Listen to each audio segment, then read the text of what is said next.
Подробный анализ социальной, экономической ситуации в республике, складывающиеся риски для экономики, перспективные направления и первоочередные задачи – все это нашло отражение в ежегодном парламентском послании руководителя Якутии Егора Борисова, которое он огласил 15 декабря. Отметим, что это 5-е по счету послание Борисова и 1-е в качестве всенародно избранного главы республики. Современное общество должно опираться на взаимную ответственность. Это качество всегда было присуще народу. Уважаемые коллеги, дорогие якутяне, будущее создается только кропотливым трудом. Тем более, что наша страна проходит сейчас важнейшую проверку на прочность. В предстоящем 2015 году мы отметим в республике 25-летие принятия исторического документа «Декларация о государственном суверенитете», которая стала началом нового этапа развития государственности республики, расширила ее самостоятельность в решении своих социально-экономических проблем. Проблемы по своему решению могут быть разные, сказал Борисов. Где-то нужно приложить совсем немного усилий, иногда просто приободрить людей, проявить чуткость. А где-то нужно вложить многомиллиардные инвестиции, создать надлежащие условия для привлечения частного или государственного капитала. Ну, безусловно, очень важно в этом послании, что Егор Афанасьевич отметил вопросы здравоохранения. Они для меня важны в первую очередь, и как для управленца в этой сфере, потому что действительно здоровье – это та сфера, которая относится к социальной и которую всегда нужно поддерживать. Кроме этого, Егор Афанасьевич остановился на том аспекте, что действительно в современном обществе работа стала для всех, только для себя. Но ведь надо понимать, что ты живешь и для общества, и необходимо вкладывать какую-то частичку еще и туда. И вот это очень важный момент. Я надеюсь, что в 2015 и в последующие годы работа в этом направлении будет продолжена. Это работа и со средствами массовой информации, и формирование нового, ну не то чтобы смысла жизни, а нового, может быть, мышления в отношении развития республики. И я думаю, что Егор Афанасьевич в этом плане сделал абсолютно правильный акцент. Что касается муниципального образования, то он остановился на органах развития местного самоуправления, что они действительно должны быть основным органом, который должен слышать граждан и участвовать активно в обсуждении тех проектов, которые принимает республика на своей территории, соответственно, на территории тех муниципалитетов, о которых идет речь. Прежде всего, глава республики подчеркнул уязвимость экономики республики от внешних факторов. Это впервые прозвучало достаточно четко и обоснованно. Те вопросы, которые сейчас переживает в целом экономика Российской Федерации, она неминуемо отражается и в экономике, и в бюджете нашей республики. Об этом глава республики сегодня подчеркнул достаточно обоснованно.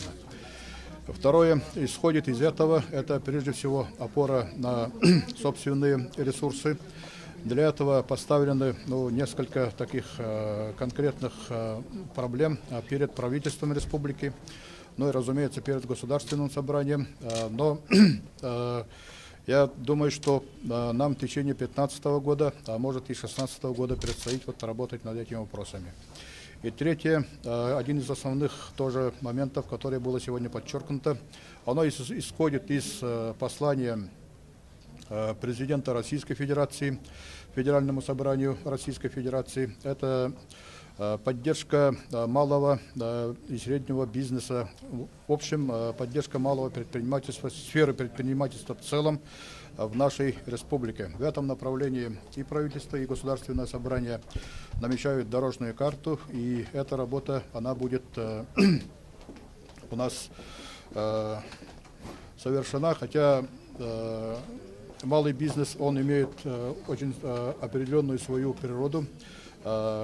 Она лучше развивается и лучше себя чувствует, когда привязывается или же развивается рядом или одновременно с крупным бизнесом. А таких крупных бюджетообразующих структур у нас в республике географически расположены они неравномерно, и поэтому развитие малого предпринимательства встречает некоторые трудности. Но эти вопросы тоже будут у нас в центре внимания и правительства, и парламента нашей республики. Нужны новые подходы, новые видения в развитии финансово-экономической части вот именно сельского хозяйства. Я, например, вижу то, что мы должны подходить не только, все должно развиваться с бюджета. Мы думаем, что все берем с бюджета и развиваем. Но 7 миллиардов это сравнительно небольшие деньги в отношении 300-тысячного сельского населения. А мы должны видеть, как бы сами производить должны. Больше производства должно быть на селе. А какое производство? Я вижу, допустим, создание акционерной компании по коневодству. Это самая рентабельная отрасль сельского хозяйства. Ну, в дальнейшем уже это и скотоводство, и оленеводство, и рыболовство, и охотпромысел. Уже самостоятельно они начинают функционировать, работать и производить. Вот как раз Егор Афанасьевич сказал в этом направлении, что мы должны больше уделить внимание малому и среднему бизнесу. Он тронул все вопросы, как наш новый Элдерхан, всенародно избранный, он начал правильно. И плюс тому, что те вопросы, которые нашей окраине будет, газ, сила Сибири, новые стройки. Поэтому кризиса не надо бояться. Наша республика вообще не должен бояться, потому что мы все такие алмазы доллар продаем. Она когда растет, у нас и денег больше. Об этом он не говорил, но мы знаем, да. Поэтому очень, я думаю, что оптимистически не надо было так бояться. И я надеюсь, что все планы, которые там есть, надо президенту помогать работать. Президент объявил, а мы все кусты. Поэтому цементники очень уверены, как промышленники, что наша республика будет строиться и постанет самое время. Руслан Басыгысов, Николай Необутов, ЕСЯ.